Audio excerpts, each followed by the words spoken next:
and activities that we have planned for today, Saturday, and Sunday. My name is Rene Yaroshevsky. I use he, him pronouns. I am the student organizer and president of this here college's chapter of the Greater New York State branch of Peace Action, the largest grassroots network of peace activists in the United States. And it is my absolute pleasure to open the CUNY Summit. This summit is something that I believe is unprecedented in CUNY and in student activism. I am honored to be an organizer of this conference of students, academics, organizers, and community activists. With over 20 speakers from all over the world, from all different backgrounds, coming together to talk about the issues of our world, I feel like we are truly in the beginning stages of a movement that can build a better tomorrow for all of us. My fellow organizers at Macaulay Peace Action and I have spent almost a year planning this summit. We poured our hearts into developing every financial, logistical, administrative, and public relations aspect of this conference to make sure that it has a lasting impact. And I really want to frame why we took on this initiative. I've been involved with Peace Action since I was a freshman, hoping to build a student movement for peace and justice here at CUNY and beyond. I'm now graduating this semester. During my time, we have done a lot of great work. I'm proud of what we've done, but I still believe that we haven't even begun to build a true student movement that I speak of. And yet, we need a movement. The world is faced with interconnected political, social, economic, and ecological crises. The systems and norms of cis-heteronormative patriarchy, racism, militarism, imperialism, colonialism, capitalism, carceralism, all the bad isms have oppressed humanity for centuries and now ultimately threaten our very collapse. As part of the largest urban university system in the United States, our aims as CUNY students and faculty should be to foster an intellectual, creative, compassionate, and activist community that tackles these crises at their roots and works to imagine a better world. This is about recognizing what being a student is and what being a student in the United States and CUNY is. There's so many layers to that. Layers of justice and injustice, equality and inequality. As students in New York City, we sit at an intersection. We know that New York City and this country sit on stolen indigenous land and was built by the enslaved labor of Africans and their descendants. We know that New York City is home to some of the worst excesses of capitalist greed. We know that our communities of color continue to suffer from police brutality and state violence. We know that the queer and trans people in this country are under attack by a vicious onslaught from right-wing politicians and ideologues. We know that climate change threatens everyone in New York City and everyone across the world. We know that many in our student body come from countries that have suffered because of imperialism and capitalism, American or otherwise. We are the student body of the displaced, the refugees, the immigrants, the persecuted, the oppressed, and the working class. CUNY used to be a hotbed for activism when it came to the civil rights movement and protests against the Vietnam War. And I believe it can be again. We need to use our interconnected nature as CUNY students to support and even lead the global struggle for change. And that's why we organized the CUNY Summit for Peace and Justice, to promote political education and action, to show the values of solidarity and intersectionality, and to find unity in our diversity. This is about truly beginning the student movement for peace and justice. If the CUNY Summit is successful, then its lasting impact will have been to inspire people to act to build a better tomorrow. We will have planted the seeds for people on an organized level to keep political organizing and solidarity alive at CUNY. If the CUNY Summit is successful, then the work that I've done over 4 years of peace action will be a footnote in comparison to what student activists will be able to do over the next 4. We've got a lot planned. It's a really exciting time. And so I ask the people here, you, to be engaged with what we put together here. We put in the work of organizing the diverse array of speakers, discussions, and activities that you're about to see. We just need to make it all worth it. So, Are you excited? Let me hear if you're excited. Are you excited? Are you excited? Yeah! Well, that's great because I have some logistical details to go over. Firstly, much of the summit will be held in this hall, referred to as the lecture hall. This is where we'll be hearing from many of our speakers. We will be beginning with a panel discussion on the student peace movement, featuring peace action organizers Emily Rubino, Roni Zahavi-Brunner, and Margaret Engel. Afterwards, we will have a discussion with legendary sociologist Dr. Barbara Katz-Rothman on the biomedical industrial complex. These are two incredibly important discussions that we want all of you to be present for. But it's also important that we take a break in between these long and heavy discussions because we understand the limits of fatigue. After we have the two discussions here in the lecture hall, we will be splitting up to attend 3 different sessions happening at the same time. These 3 sessions are a panel on equity and diversity in healthcare with the Project Hope chapter at Hunter College CUNY, and David Besversvani, an organizer with the Emergency Medical Services Public Advocacy Council. That will also take place here in the lecture hall. Then on the second floor, we have the Artivism Gallery, hosted by Columbia University student Victoria Reshetnikov, which features submissions from student artists from across New York City. And on the third floor, we have a painting activity called Unity and Justice Through Art, organized by longtime member of Macaulay Peace Action, Tanae Fullerton. Our hope is that some of you will stay for the panel on healthcare, while others will split between the 2 floors above us to engage in different kinds of arts activities. The idea is for attendees to actually engage with the themes of this conference, as well as to allow a breather for everyone. You're also welcome to switch between sessions. Stay for part of the healthcare panel, hear what the artists have to say in the Artivism Gallery, and then head to do some painting on the 3rd floor. Afterwards, we will be reconvening in the floor below us for dinner. The floor below us has 2 sections, known as the Commons and the Cabaret.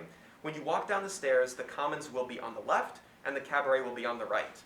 Both sections will be used for dinner. Please be aware that we tried our absolute best to accommodate all the food concerns issued to us, and also please be aware that our food service is limited.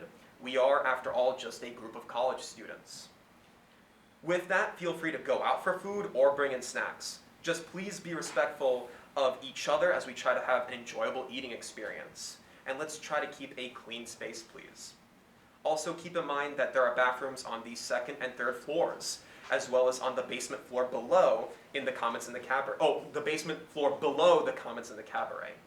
There are also water fountains scattered around the building and water jugs in the Commons and the Cabaret.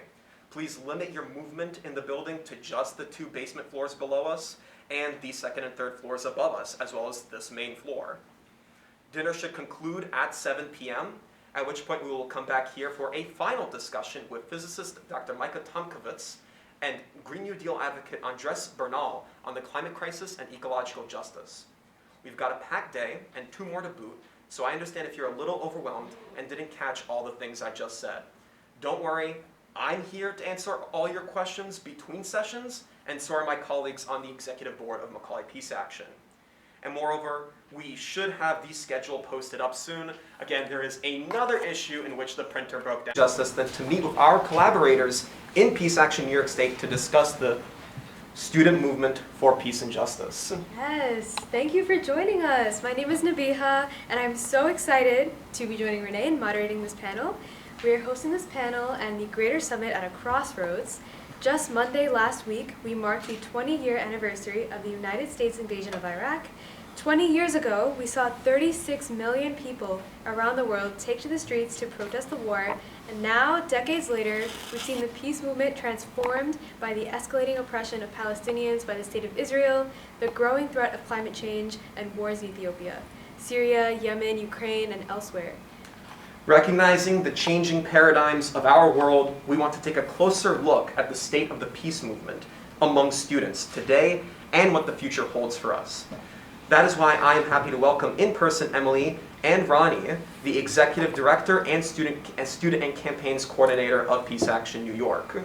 Emily Rubino has been involved with Peace Action for the past 6 years. She is a council member of the International Peace Bureau and a board member of the Campaign for Peace, Disarmament, and Common Security. Emily is dedicated to intersectional activism that recognizes the connections between domestic social justice struggles and international human rights struggles, and looks forward to continuing to advocate for a less oppressive world order. She is a Fordham graduate with a BA in International Humanitarian Affairs and Sociology. Roni is an advocate for a peace and just transition to a livable future. Originally from Tel Aviv, she has been involved from a young age in local peace-building movements to end the Israeli occupation of Palestine. Roni graduated in 2021 from the University of Amsterdam with an honors degree in political science and international relations. As a student, she served on the board of her university's Amnesty International chapter and conducted research on for NGOs on sexual and reproductive global justice. Since coming to the United States, Roni has been essential in organizing climate justice campaigns in New York and leading trainings for local activists. Also joining us is Margaret Engel, Roni's predecessor as Students and Campaigns Coordinator. She's currently joining us live on Zoom all the way from Bosnia and Herzegovina, so we're so glad you were able to make it virtually. She is currently on a Fulbright grant teaching English at the University of Sarajevo, and she has a passion for theaters and the arts, and sought to connect that passion to activism for peace and justice. She is the recipient of the Avedis Melkonian Peace Fellowship, and was involved with the Long Island Alliance for Peaceful Alternatives and Center for Civic Engagement at Hofstra University, where she received a degree in Drama, Global Studies, and Geography. Welcome to these amazing speakers. With that, let's begin. Can you tell us more about your college experiences and how you developed a passion for student activism from them? We can start with Emily, go to Roni, and then conclude with Margaret. Cool, yeah. Thanks again for having us. So I think how I first got involved when I was entering college, I was coming from a background of being pretty involved in more like charity-based work in high school, volunteering at soup kitchens. I was a Girl Scout, doing kind of local community things like that. And Fordham, I actually went to Lincoln Center, so very close to here, neighbors with Macaulay. Fordham had this kind of pre-orientation program called Urban Plunge that was meant for freshmen who are interested in kind of community service. It maybe were growing an interest in social justice to come to Fordham early, familiarize themselves with kind of like the community service social justice scene in our neighborhood in New York City and go from there. So I had applied for that pre-orientation program. I had gotten involved with the Dorothy Day Center for Service and Justice, which is no longer, I think, what it's called at Fordham anymore. But that's kind of how I initially got involved, and through that I got just more and more involved in social justice activism on campus. I got really involved around that time in some of like the Black Lives Matter protests that were happening across New York City for Eric Garner and Freddie Gray. You know, there's always things that are happening locally at campuses that students are trying to change, so I was kind of initially more focused on those domestic and like more local issue areas. I then went on a human rights themed study abroad trip to starting in New York and then going to Nepal, Jordan, and Chile. And you know, I was already an international humanitarian affairs major. I thought that I wanted to do more humanitarian type work. But after that trip and like just being unable to look away from how strong of an impact the US had everywhere, I came back really wanting to like combine my passion for social justice activism with my passion to like shape US policy from my position as a US citizen here. And that's when I happened to like find Peace Action through an outreach email about starting a student chapter at Fordham. And that's kind of how I got involved. I was also a senior when the 2016 election happened, so there was a lot of organizing around Trump's election, or Trump's victory of election, and we had organized like a student walkout and a lot of things around that time. So that's how I initially got involved, I think, in student activism. And I hope that wasn't too long, but yeah. That's great. Thank you. Ronnie? Yeah, so I became passionate about student organizing and youth organizing in general actually a year before I went to college. So as Rene said a little bit, I grew up in Israel and I joined anti-occupation and anti-apartheid movements when I was a teenager there. But one big issue that the anti-occupation movement has in Israel is that young people actually tend to be way more right-wing, which A, is really concerning for the future of internal resistance in Israel, but B, also meant that I was kind of always the only young person in the room in protests, and so I never really felt like while I felt like what I was doing was important, I never really felt like I was part of a community of people that are like me, or people that I want to spend a lot of time with and that I want to take risks with, until I joined a group of young people who were all facing mandatory military service in Israel and trying to figure out ways to basically refuse or to get out of it in various ways. And because of that, it had to be, a pretty young group, and that was kind of the first time that was definitely the first time that I got involved in a youth-led movement, and I felt so much more at home and so much more part of a community and so much more empowered to do more than I've done before that. And so when I finally got to university, I was already very much excited about getting involved with things on campus and sort of continuing that youth-led, student-led organizing work. And that's why I'm still passionate about it today, to help other young people feel really empowered within all of these different movements and find their place also within an intergenerational movement. And Margaret? Yeah, hey everyone. So my story is a little different. I went to college originally just to pursue acting and pursue theater. And it was actually when I saw a production at my school, Hofstra University, of Hair, that I realized that theater could also be very political and very involved with activism, and it completely changed the trajectory of my life. I immediately got really involved in studying political science, studying global justice movements, and like Emily, I also did a human rights themed study abroad program my first year, which was also totally life-changing, and I just wanted to study more and do more. And then when I got back to campus, I learned that there were opportunities to organize not only around global justice issues, but there was so much happening right outside my door in Hempstead and on Long Island that people at Hofstra didn't see every day because we were on campus.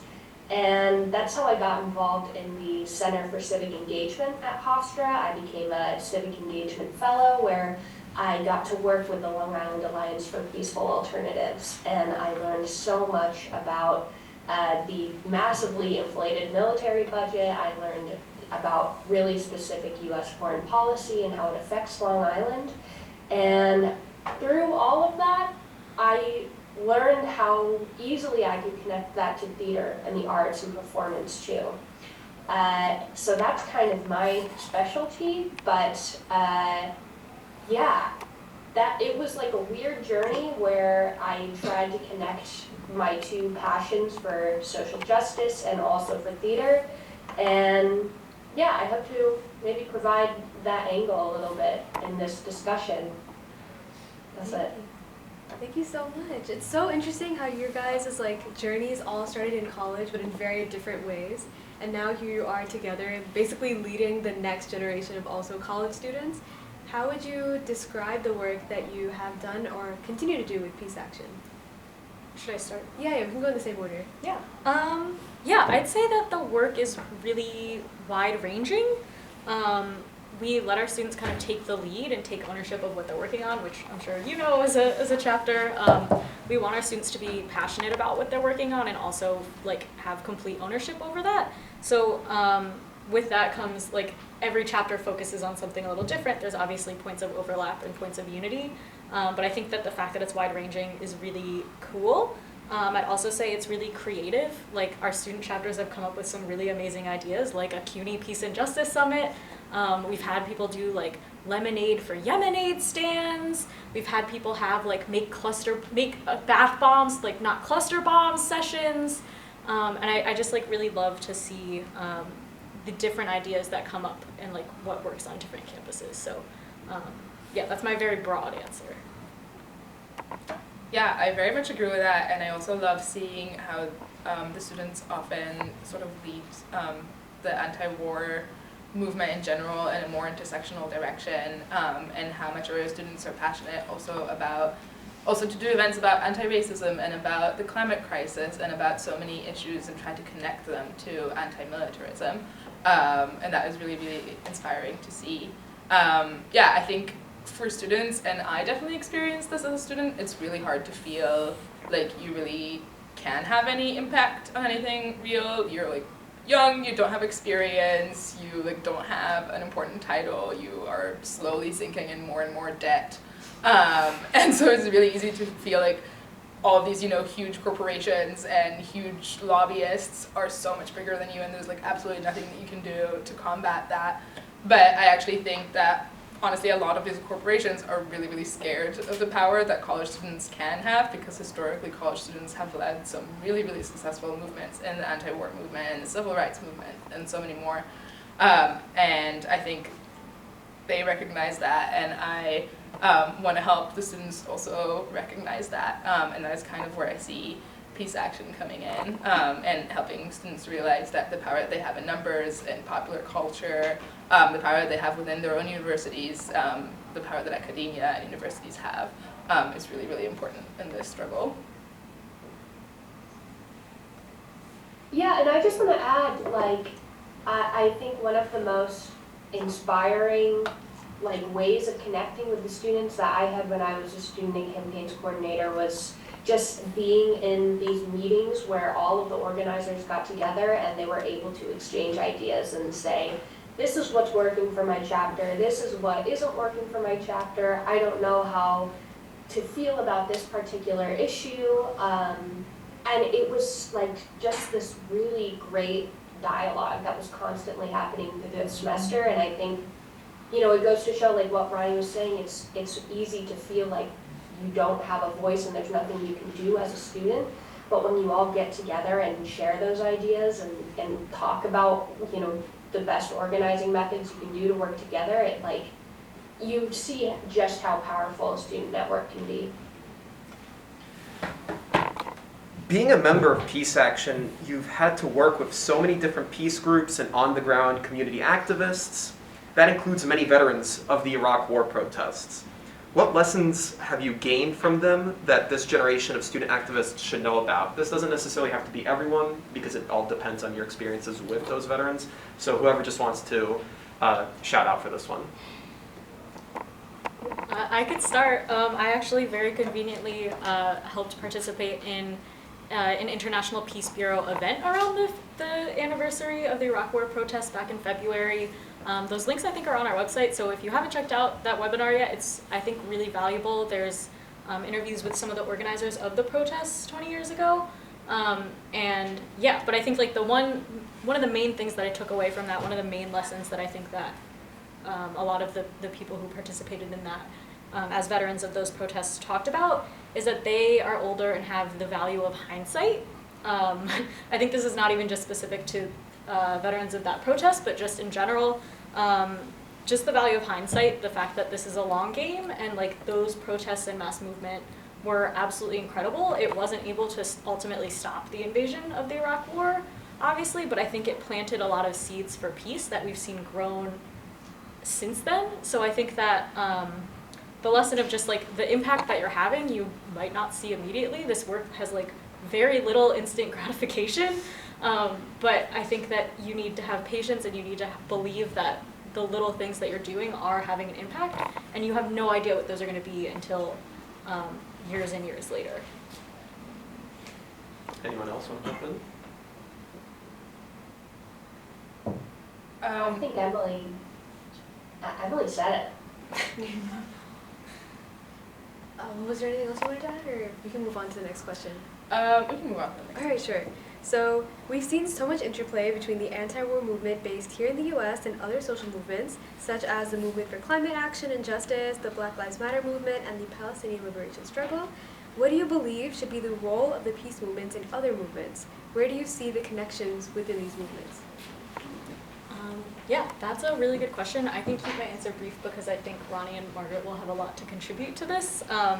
But just to say that I think we should obviously always be working in conjunction with other movements. I think the people who are most affected should be at the center and leading whatever movement work that would be, and we are here to like uplift and support that and I think at the very least, make sure we're not doing anything contradictory to any of those movements. I think we really need to build a really strong coalition and get out of our silos. And like all of these issues are connected. So we're trying to dismantle the same systems, and we should be making sure that we're doing that in a way that is most useful and helpful for each other. Yeah, I think that's very true. I think there's just so many connections that you can draw between anti-militarism and climate justice, and anti-militarism and anti-racism. I mean, the U.S. military is the #1 global consumer of oil, so there's not going to be climate justice without defunding the Pentagon. And U.S. foreign policy is very much driven by white supremacy and a sort of a white savior complex. So I think, like Emily said, we all, our job is to amplify those struggles and to build those coalitions and to connect with all of those movements. And I think it's also important to recognize that the peace movement has historically been pretty white and middle class.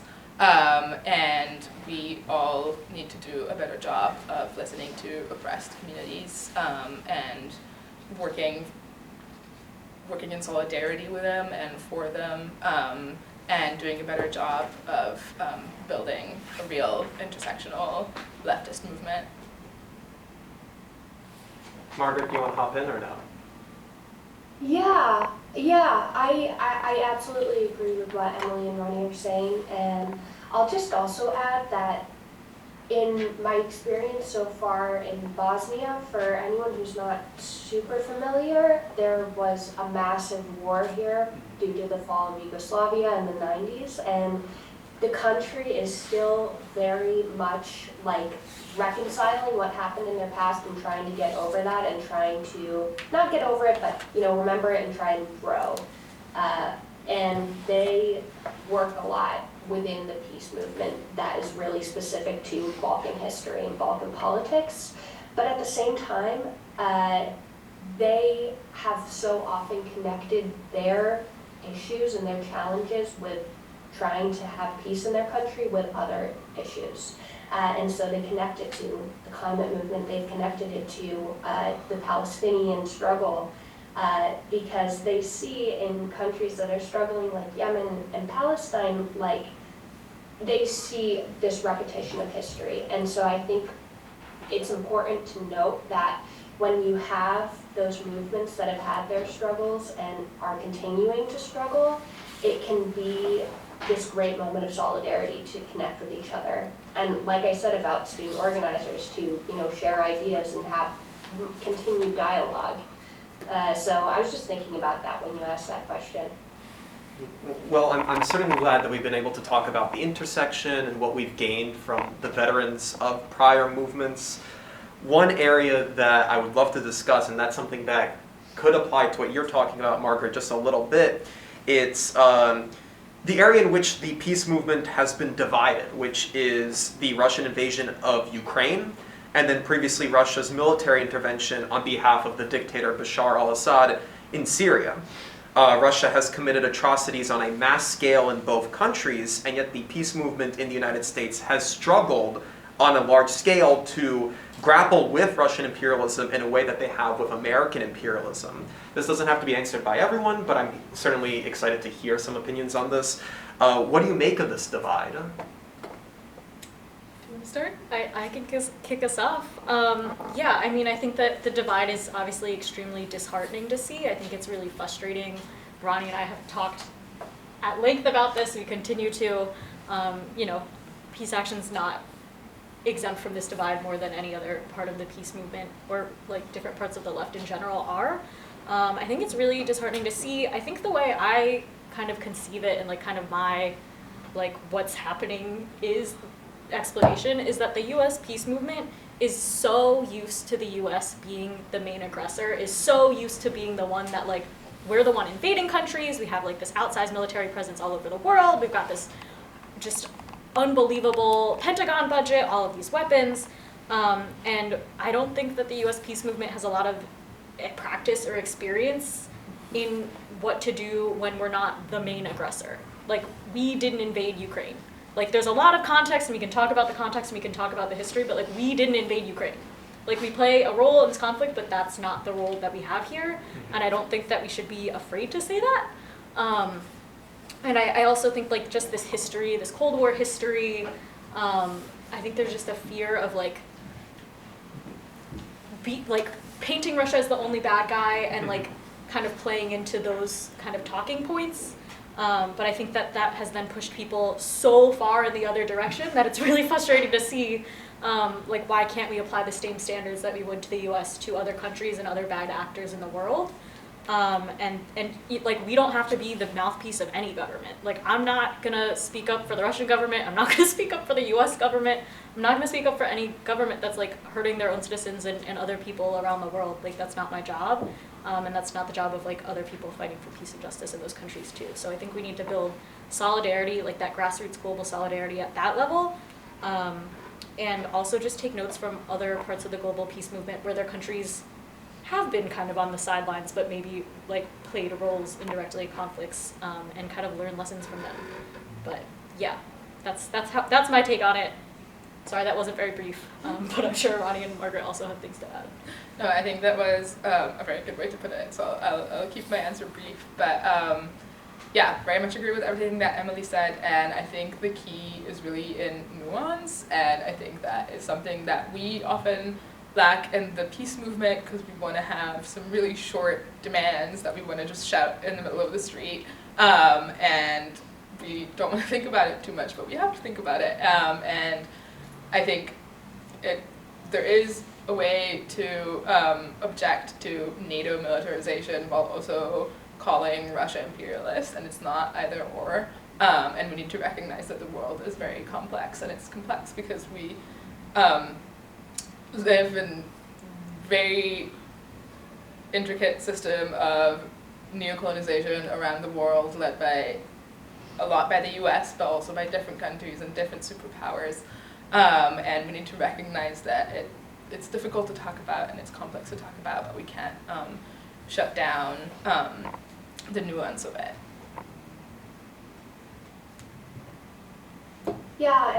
Yeah, I absolutely agree. And I'll just also add that another thing that I have really learned and analyzed in my time here in Bosnia is that when you have these territories with so much history that's so complex, you just see this repeating cycle of, like, one aggressor saying, well, these people hurt us 50 years ago, and so we have a right to hurt them now. And then 50 years go by, and then other people go, well, these people hurt us 50 years ago. And I think that that is something that's so possible to continue in Ukraine and continue in Eastern Europe like that. And it's hard now, right now, to say, you know, well, the US has an obligation to do this. And it's hard now to make this, to try and, like, mend this divide, especially within the Peace Action Network. And so, yeah, I agree with what Emily is saying, that like, you can't you can't just be the extreme of one side, and you can't go on with the single perception that the US is the constant aggressor of every single global issue, because it's not gonna, like, get us anywhere in the peace dialogue. Thank you. We're gonna shift gears a little bit. So we've already talked about so many issues that people get really demoralized by. Like, it's hard to even talk about these issues. So how do we address the issue of burnout within students and also within the peace movement?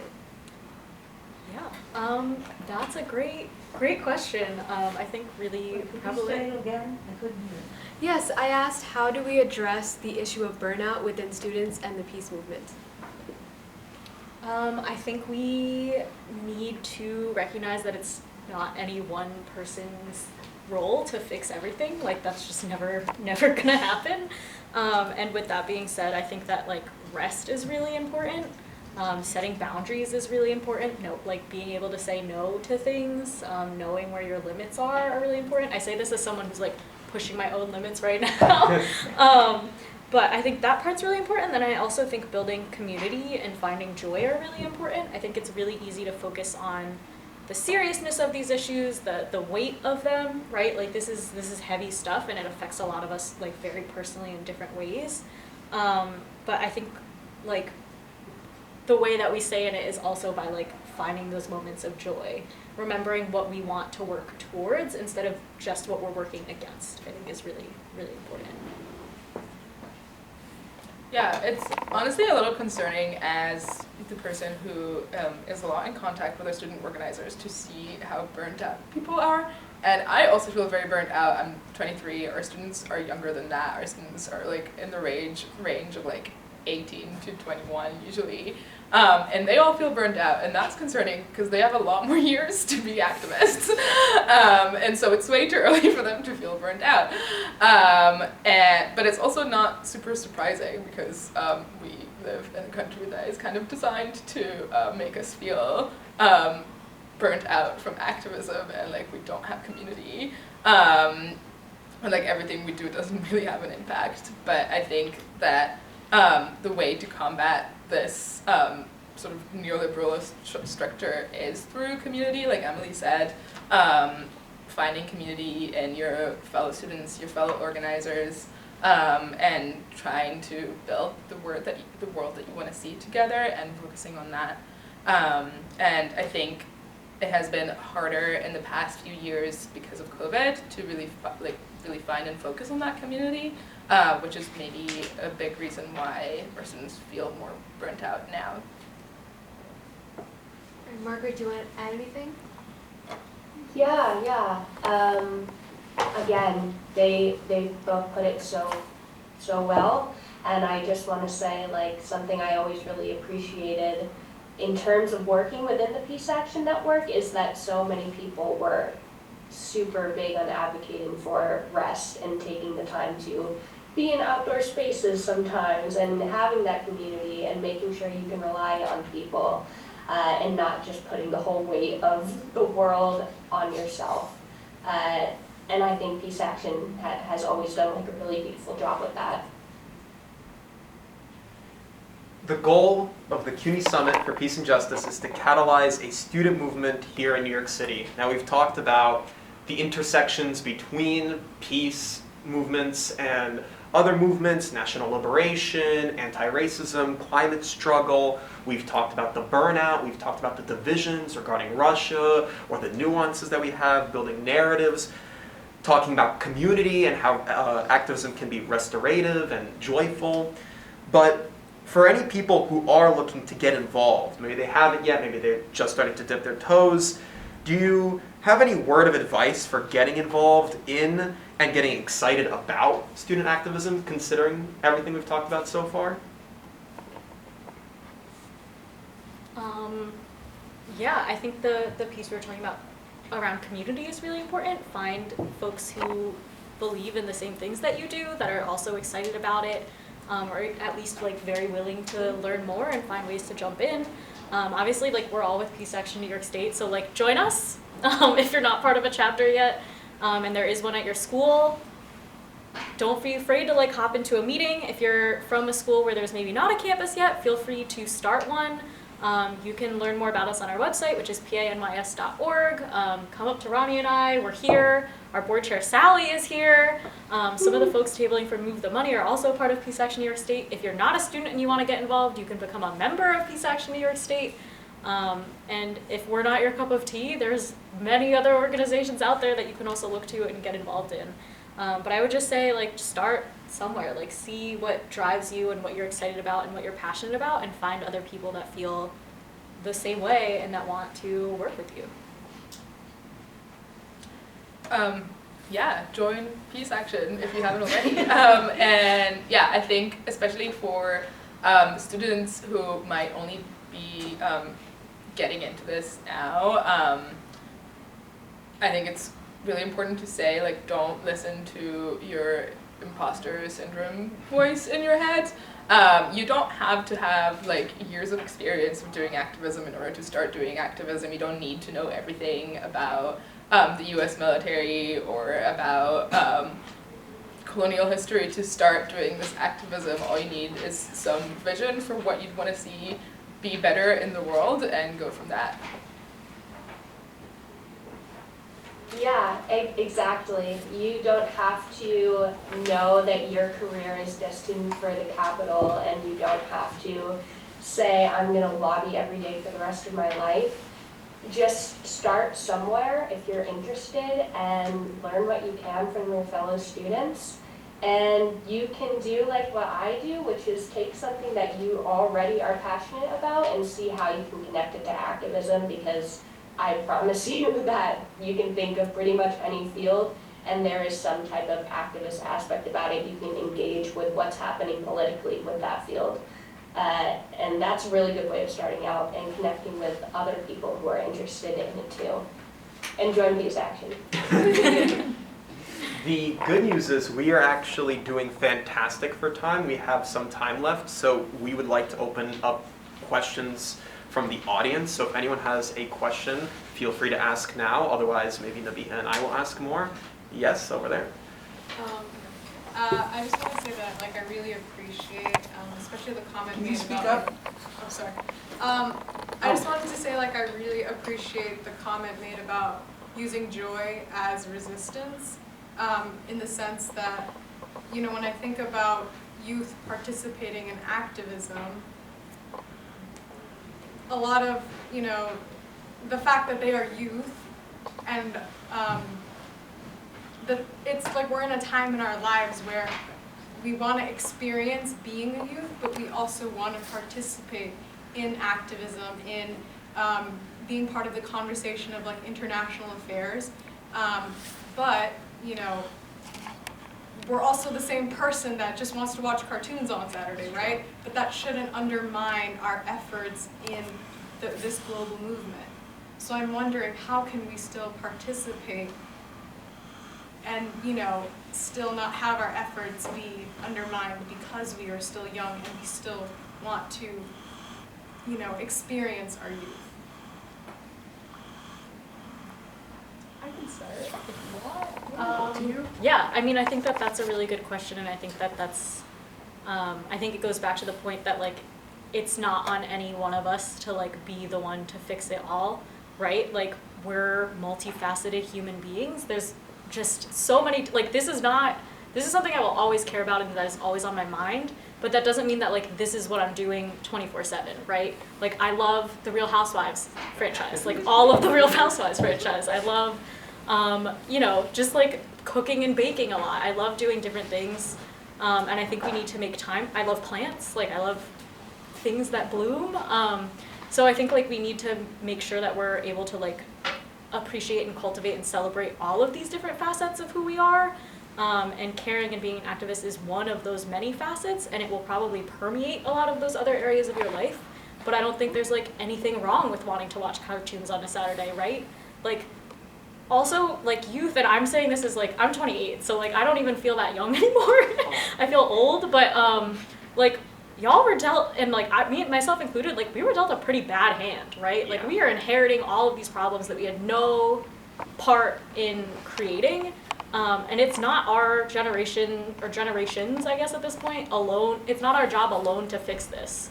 And we're not working on this alone either. Like, there's generations of folks above us that have been working to create a better world. We'll work on it. People way younger than us will also work on it. And I think it's just, like, yeah, like, you should be young. You should have fun. You should be a youth. Like, please don't ever stop doing that. Like, we want to create a world where we can do that and, like, not be afraid of the world's impending doom, right? So I think, yeah, it's being able to find that balance and, like, not feel bad watching cartoons or doing whatever else you want to do, because we need to stay whole people and we need to, like, keep our humanity intact, I think. Yeah, I first joined the climate movement when I was a student, mainly because a movement called Extinction Rebellion threw some really, really cool parties at my school, and I went to those parties because I wanted to go to a party. I didn't care that much about the climate. I just wanted to go to a party, and all of my friends wanted to go to a party, and I made really great friends through that, and it was really fun and really exciting, and that's really actually how I got involved in the climate movement. And that's, I think, how a lot of people around me got involved in that. And we used to, like, sort of bring that party vibe and joy to our actions. Like we would like bring speakers with us to like to the streets and like start dancing in the streets because that's what we like to do together, and we felt really happy doing that. And like a protest doesn't have to be, or just general organizing and activism doesn't have to be super serious and sad, and you don't always have to be thinking about how bad the world is. But I also, yeah, I do think that for young people it's becoming harder and harder to really just enjoy life without constantly thinking about everything that's happening. I mean, TikTok might be getting banned because Republicans, because of like tensions between the US and China, so like how can you even enjoy media anymore?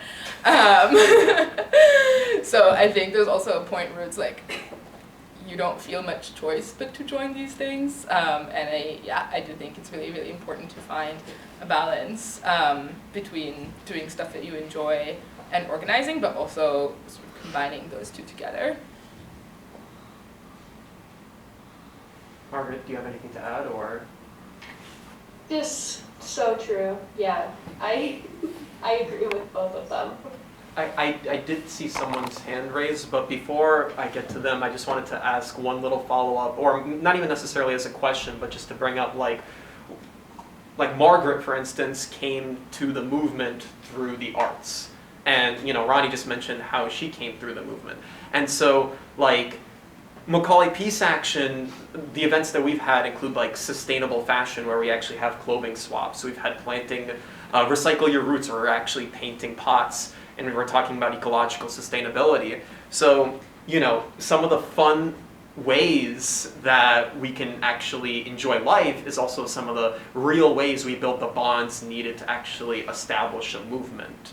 So I don't know if you want to add anything on top of that, or we can just go on to the next question. I'll just quickly add that I, in college, made some of my greatest friends through organizing and through activism on campus. Like, if you're looking for another way to make friends, that's a really good way. Absolutely. And then, did you have a question?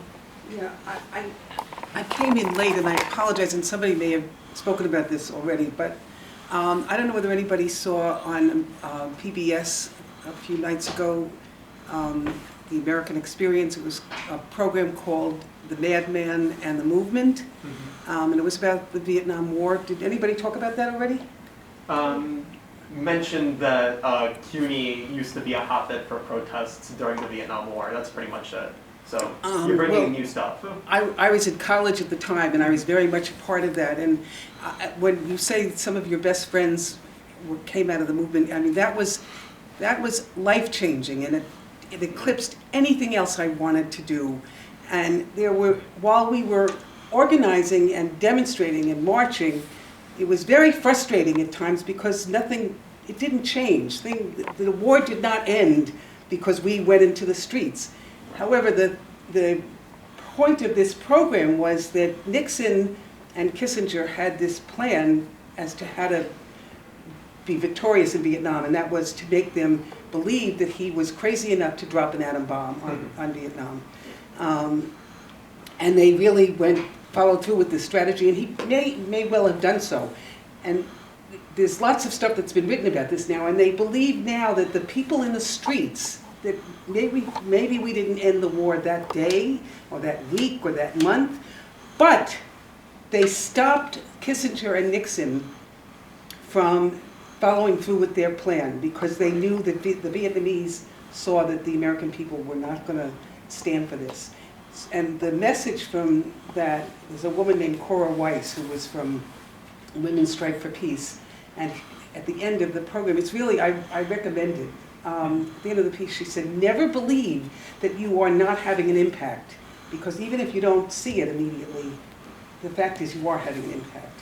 And it was life-changing for me, and I think part of the problem is that there isn't a central organizing entity like there was for Vietnam. There was the mobilization against the war.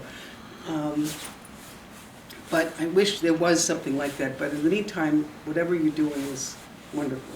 Thank you. So in a field where all you might have is patience or hope. Can you speak up?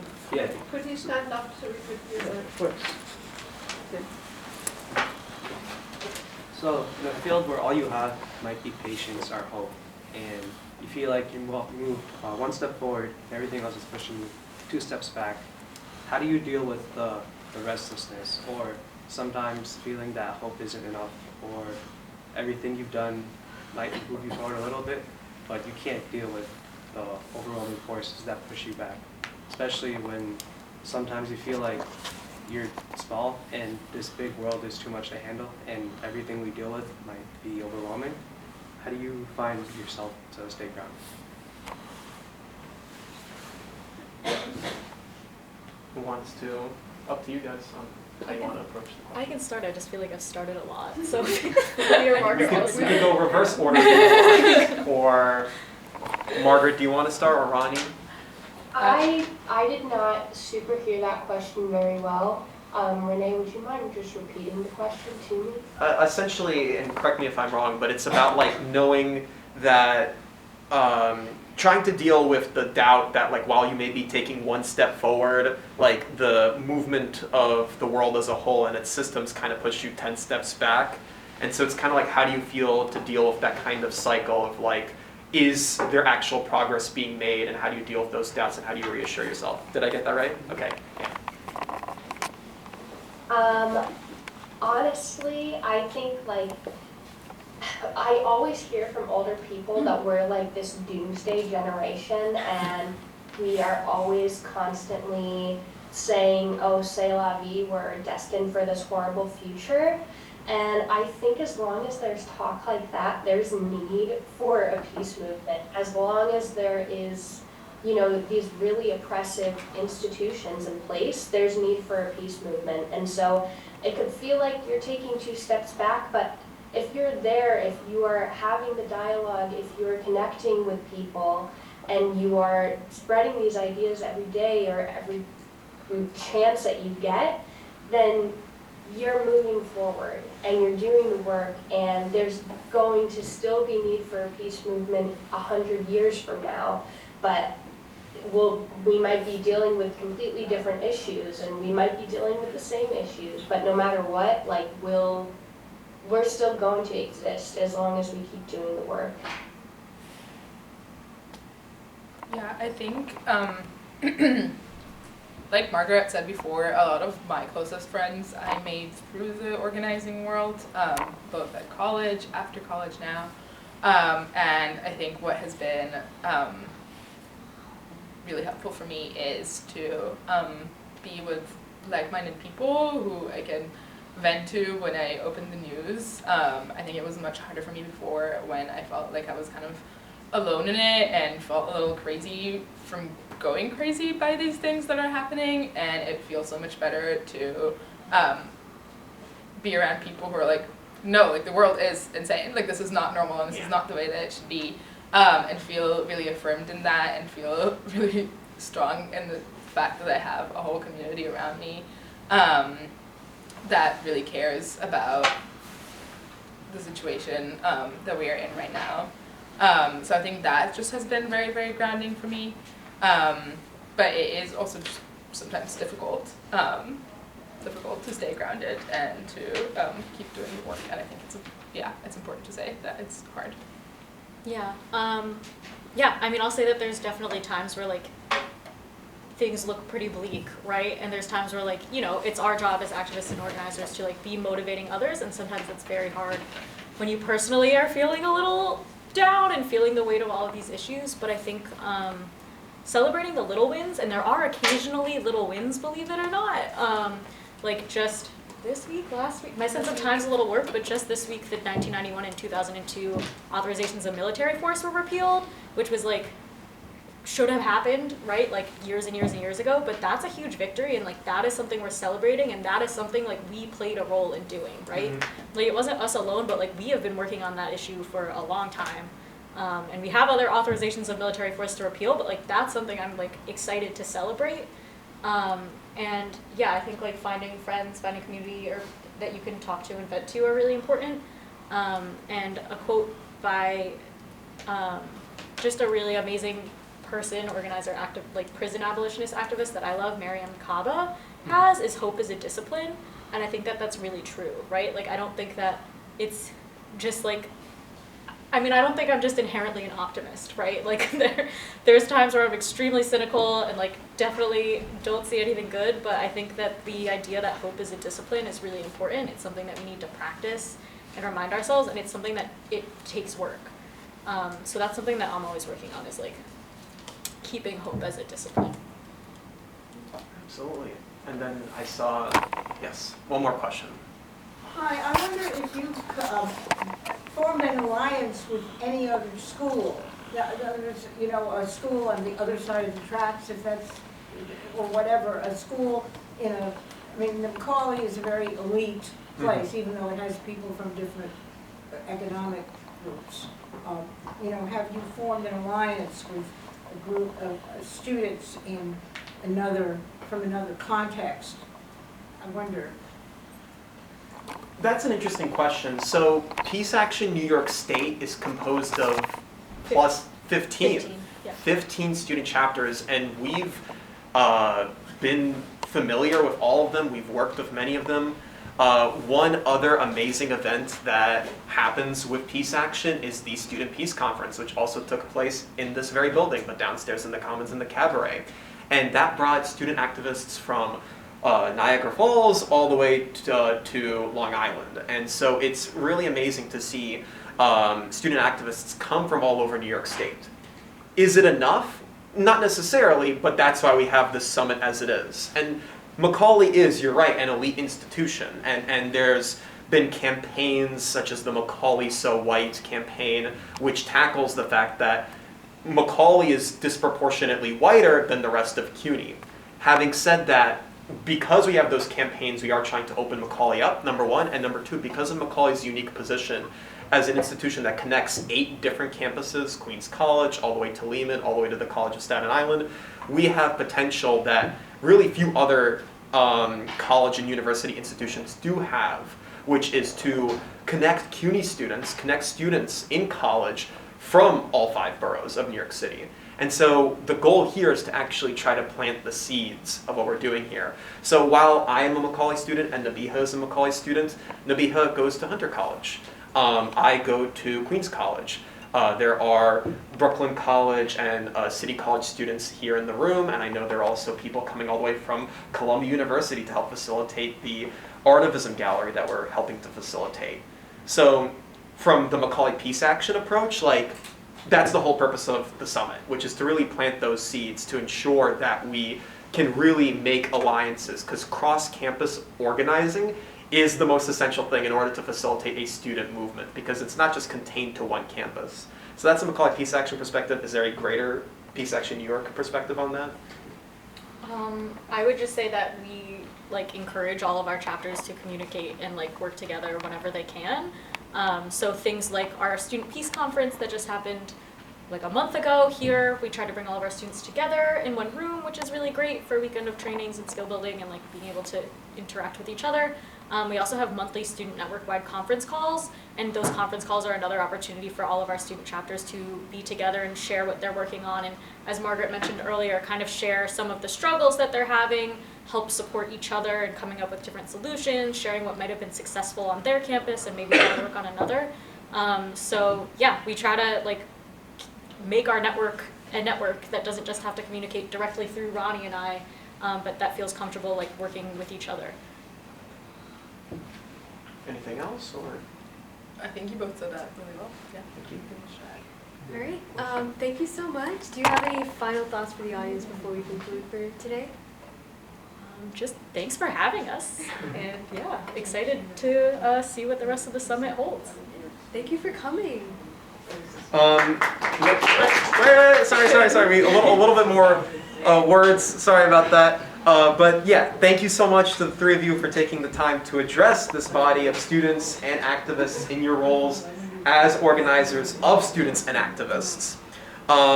Thank you so much for speaking on your lived experiences, talking about the state of the peace movement and peace activism, and giving advice to would-be activists. Now, can we please give them a round of applause?